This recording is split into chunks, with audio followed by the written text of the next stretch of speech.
आप सभी का स्वागत है आपके अपने YouTube channel Shri Ram classes में। और कक्षा 6 से लगा के 12 तक का जो प्रथम टेस्ट है, जो आपकी प्रथम परा के, वो 22 तारीख, 23 तारीख और 24 तारीख होने वाला है। 22, 23 और 24 अगस्त महीने 2022 में। तो उसके लिए मैं आपके लिए एक मॉडल पेपर लेके आया हूँ। तो आपके हो सकता है इसमें से कुछ प्रश्न आपको देखने को मिले या फिर हूबहू ऐसे प्रश्न आपके पूछे जाए। तो ये कक्षा 6 की गणित का पेपर आपके लिए है। इसी प्रकार हम कक्षा 6 से 10 तक के सारे पेपर मैं आपको उपलब्ध करवाऊंगा। और PDF के लिए आप टेलीग्राम चैनल को ज्वाइन कर सकते हैं। लिंक दे रखा है नीचे डिस्क्रिप्शन बॉक्स में। तो ये गणित का पेपर आपके सामने प्रथम टेस्ट का। तो सबसे पहला क्वेश्चन देखते हैं। ये निम्नलिखित में से एक प्राकृत संख्या नहीं है। प्राकृत संख्या कौन सी होती है? जो हम गिनती बोले 1 2 3 4 वाली, 1 2 3 4 ये अनंत तक जाती है, ये हमारी प्राकृत संख्या होती है। तो देखो इसमें से कौन सी संख्या नहीं मिल रही? तो इसमें से देखो 0 नहीं मिल रही है। तो 7 तो प्राकृत संख्या होती है, 3 भी होती हैं और 1 भी होती है, लेकिन ये 0 नहीं होती हैं। तो हम क्या करेंगे, इसका आंसर 0 कर देंगे। तो 0 प्राकृत संख्या नहीं है। तो 0 कौन सी संख्या आपकी 7वीं क्लास में आएगी? पूर्ण संख्या है। 0 पूर्ण संख्या में आता है। अगर प्राकृत संख्या में 0 को भी जोड़ देते तो वो पूर्ण संख्या बन जाती हैं। दूसरा प्रश्न आपका इसमें कि निम्न में से अभाज्य संख्या कौन सी है? अभाज्य संख्या आप जानते हैं, वह संख्या जो खुद के पहाड़े में आती है और किसी के पहाड़े में नहीं आती है। ये बात याद रखना, अभाज्य संख्या केवल खुद के पहाड़े में ही आती हैं। तो 8 तो देखो 8 के अलावा 2 और 4 के पहाड़े में भी आता है, इसका मतलब ये तो नहीं होगा। 12 भी 12 के अलावा 2 के पहाड़े में आता है, 3 के, 4 के, 6 के पहाड़े में आता है, इसलिए ये भी नहीं होगा। 21 3 और 7 के पहाड़े में भी आता है, इसका मतलब ये तीनों तो आंसर हमारे नहीं है। तो जो बचा हुआ आंसर वो अपना आंसर हो जाएगा। तो ये जो द ऑप्शन है 37 वाला, 37 अभाज्य संख्या होती हैं, यानी कि 37 के गुणनखंड नहीं कर सकते हैं। 37 के 2 ही गुणनखंड है, एक तो 1 होगा और एक 37। जिन संख्याओं के 2 ही गुणनखंड होते हैं उनको हम अभाज्य संख्या कहते हैं। तीसरा सवाल है आपके इसमें कि 4 अंकों की सबसे छोटी संख्या बतानी है। देखो 4 अंकों की सबसे छोटी संख्या, कितने भी अंकों की सबसे छोटी संख्या पूछे तो आपको क्या करना है कि एक बार तो 1 लिखना है। ठीक है, पहले तो 1 लिखना है। कितने अंकों की संख्या पूछी है? 4 अंकों की। तो 4 से 1 कम कर दो, 3, तो इसके 3 जीरो लगा दो, 1 2 और 3। तो ये 1004 अंकों की सबसे छोटी संख्या है। वापस समझा देता हूँ मैं छोटी संख्या लिखने की। आपको 10 अंकों की पूछे छोटी संख्या, 9 अंकों की, 8 अंकों की, तो भी आप लिख सकेंगे।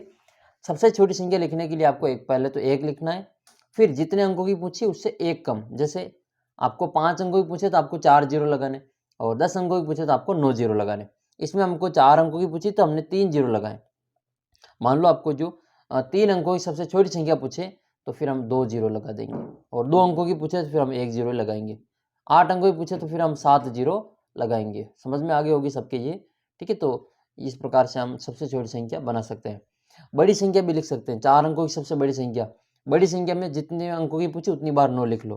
तो 4 अंकों की सबसे बड़ी संख्या हो जाएगी 4 बार 9, तो ये 9999। ये 4 अंकों की सबसे बड़ी संख्या।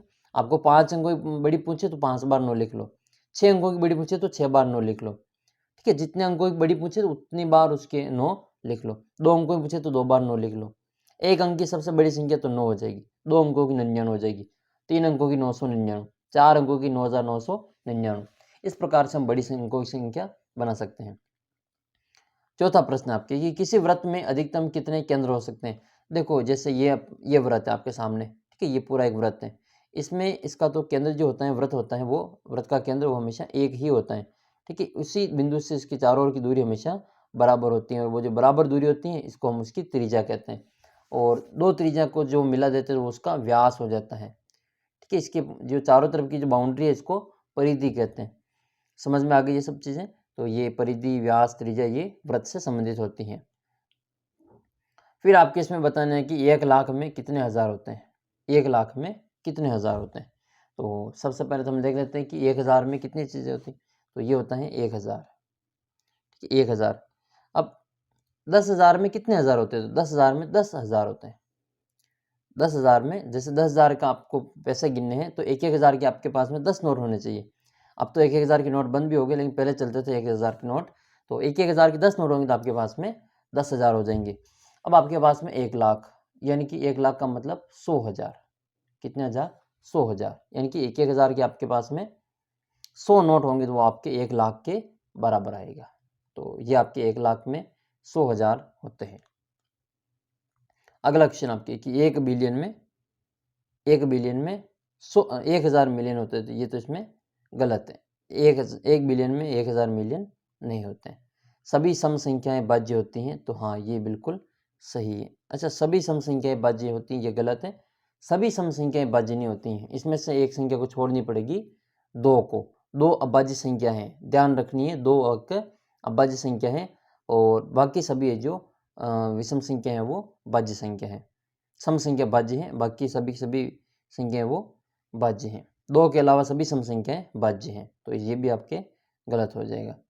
2 भुजाओं से बहुभुज निर्मित होता है, तो 2 भुजाओं से बहुभुज निर्मित नहीं होता, उसको हम कोण कहते हैं।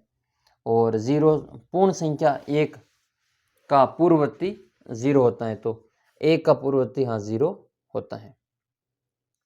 पूर्ववर्ती मतलब 1 से पहले आने वाला, तो 1 से पहले 0 आता है, उसके बाद में 2 आते हैं।